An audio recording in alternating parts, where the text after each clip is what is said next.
E aí, você tá por dentro do que está acontecendo na Copa do Mundo? Na verdade, só se fala nisso, não é?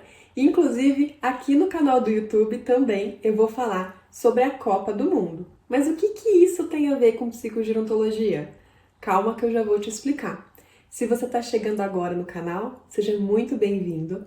Eu sou Thaís Rezende, sou psicóloga, mestra em gerontologia e neste vídeo eu vou falar sobre como você pode utilizar a temática da Copa do Mundo em 5 atividades cognitivas diferentes para estimular a cognição do idoso. Se você quer saber mais sobre isso, vem comigo e assiste esse vídeo até o final.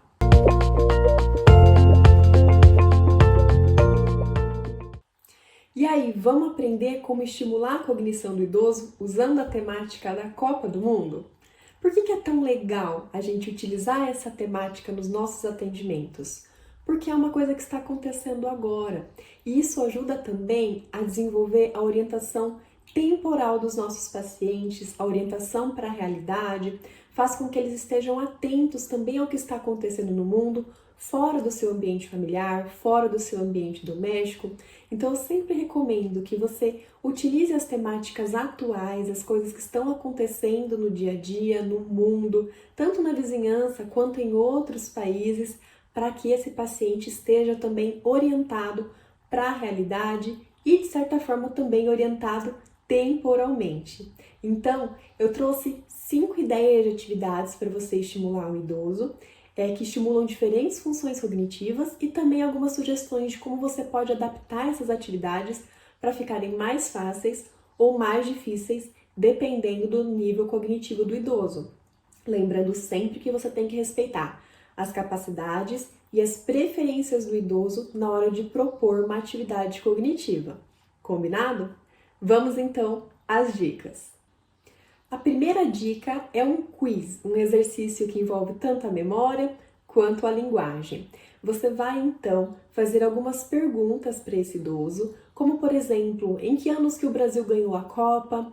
Ou então, qual é o nome daquele jogador que se destacou como camisa 10 da seleção e que era negro? Ou então, qual é o nome do jogador que esteve expulso da última Copa do Mundo devido a ter dado uma cabeçada em outra pessoa? Enfim, você vai fazer essas perguntas e você pode fazer isso tanto com uma evocação livre, sem nenhuma pista, ou seja, você não vai dar uma dica da resposta, ou então você pode trazer opções de resposta e trabalhar assim o reconhecimento de memória. Se você quiser dificultar, você não dá as dicas, se você quiser facilitar, você dá as opções de resposta, e essa é uma excelente atividade para você trabalhar em grupos, por exemplo, porque você pode fazer a pergunta e o primeiro que souber a resposta levanta a mão ou bate na sineta. Isso também pode gerar aí um clima bastante interessante de descontração com os idosos, né? Uma competição que seja saudável. Então essa é a primeira dica para você estar estimulando principalmente a memória de longo prazo e também a linguagem dessas pessoas idosas. A segunda dica diz respeito também à memória e pode ser tanto uma memória de curto quanto uma memória de longo prazo. Aí vai depender da capacidade cognitiva do idoso, tá? Neste caso, você vai apresentar as bandeiras dos países e pedir para o idoso dizer de qual país que é aquela bandeira. Para um idoso que é mais escolarizado, que tem uma memória mais preservada, talvez ele até se lembre. Outros idosos talvez não vão se lembrar ou talvez nunca nem souberam essa informação. E para esses você vai fazer um treino de memória. Você vai apresentar a bandeira, o nome do país e pedir para a pessoa memorizar. E depois pede para ele dizer qual é o nome daquela bandeira sem mostrar o nome do país.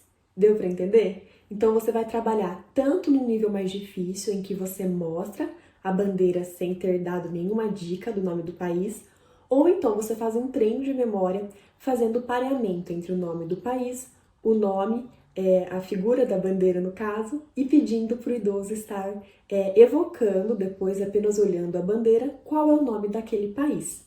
Eu vou até colocar para vocês um trechinho de um atendimento que eu fiz com uma idosa e que a gente fez exatamente isso. Catar. Esse daqui. Qual mais, se você se lembra?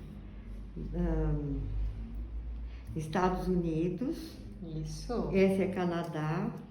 Boa. Estados Unidos, Canadá. Aqui compridinho. Deixa eu ver desse aqui. Esse é mais estreitinho, esse é mais largo. Esse daqui é Inglaterra. Isso. Tá afiada. Ai, não é fácil, viu? Não é, não. Uma terceira opção de atividade, falando ainda em bandeira, é você pedir para o idoso fazer o desenho da bandeira do Brasil. E aqui você pode também trabalhar em diferentes níveis de dificuldade. Você pode pedir para o idoso desenhar, oferecendo uma caixa de lápis inteira com várias opções, sem nenhuma dica, e aí ele vai ter que se recordar tanto de como é a imagem, quanto de quais cores que vão em cada lugar. Isso trabalha a memória, mas também a função executiva, porque ele vai ter que fazer um planejamento para poder fazer a figura, trabalha também a atenção, a capacidade de motricidade também é trabalhada nessa atividade. Mas se esse idoso já tem uma dificuldade maior, não vai conseguir lembrar como fazer a figura, você pode apresentar a bandeira já, apenas o modelo dela, e pedir para o idoso colorir. E novamente aqui também você pode fazer essa tarefa com diferentes níveis de dificuldade. Se é um idoso que está mais preservado, você oferece todos os lápis de cor. Se ele tem mais dificuldade, você oferece apenas as 3 cores da bandeira brasileira e pede para ele saber em que lugar que tem que pintar. Ou se é um idoso que tem mais dificuldade ainda, você pode apresentar um modelo para ele copiar. Então percebe que a mesma atividade você pode fazer de formas diferentes, dependendo das capacidades do idoso. Uma quarta atividade, a gente vai trabalhar principalmente a fluência e a linguagem, o que envolve também um pouco da memória, é claro. Nessa atividade, você vai pedir para o idoso dizer o nome dos países que começam com cada letra do alfabeto. Então, por exemplo, o A, Argélia, B, Brasil, C, Colômbia e assim sucessivamente. Caso essa atividade seja muito difícil para o idoso ou ele não tenha um bom nível ainda de escolaridade, que seja capaz de se lembrar, o que você pode fazer é oferecer o nome de vários países. Você recorta as figuras, como eu vou mostrar numa foto para você, e ele apenas tem que colocar na ordem alfabética, de A a Z. E vou te dizer, parece simples, mas talvez não seja tão simples assim, tá bom? Então essa é uma outra atividade bem bacana que você pode fazer com recursos simples mesmo, com apenas o desenho da bandeira, com apenas o desenho do nome do país, e dá para estimular bastante coisa, tá? E uma quinta dica é uma atividade para estimular a atenção. Sim, você pode fazer uma atividade de atenção de mais de uma forma. Você pode tanto pedir para o idoso achar a figura que é igual, quanto achar o que é o diferente. Calma que eu vou te explicar. Você pode, por exemplo, recortar várias figuras das bandeiras dos países, colocá-las sobre a mesa, sendo que tem 2 figuras de cada bandeira. 2 do Brasil, 2 dos Estados Unidos, 2 da Croácia e assim sucessivamente. E aí o idoso tem que encontrar qual bandeira que é igual a qual. Então, a bandeira do Brasil, onde está a outra bandeira do Brasil. E assim sucessivamente. Este é o nível mais fácil de tarefa.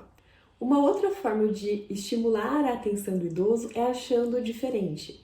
Você pode fazer isso mostrando várias figuras iguais de uma bandeira, por exemplo, e uma das bandeiras você vai fazer algo de diferente. Você pode editar isso pelo próprio computador e, por exemplo, no caso da bandeira do Brasil, você pode deixar uma das bandeiras faltando o escrito Ordem e Progresso, ou com uma cor diferente, né, com a cor invertida, e o idoso vai ter que encontrar qual é a figura que é diferente ou o que está faltando naquela figura, como se fosse um jogo dos 7 erros, mas vão ter várias imagens iguais e apenas uma diferente. Essa é uma excelente atividade para estimular a atenção do idoso. O que eu quero que você perceba com esse vídeo é que dentro de um mesmo tema a gente pode trabalhar diferentes funções cognitivas e também dentro de cada atividade a gente pode fazer uma gradação nesse nível de dificuldade, sendo mais fácil ou mais difícil, dentro das capacidades daquele idoso que a gente está querendo estimular. Espero que você se inspire com essas ideias, que você coloque em prática, que o idoso também goste, porque tem que ser prazeroso para ser estimulação, senão é apenas tortura. E se você se interessa por essa temática, quer aprender mais sobre estimulação, quer aprender mais sobre psicogerontologia, eu te recomendo se inscrever no canal clicando no botão aqui embaixo. E também você pode ter acesso a esses recursos que eu comentei aqui nesse vídeo lá no meu canal do Telegram. Inclusive, o link para este canal do Telegram está aqui embaixo na descrição do vídeo. É só você entrar, baixar os recursos gratuitamente e utilizar com os idosos.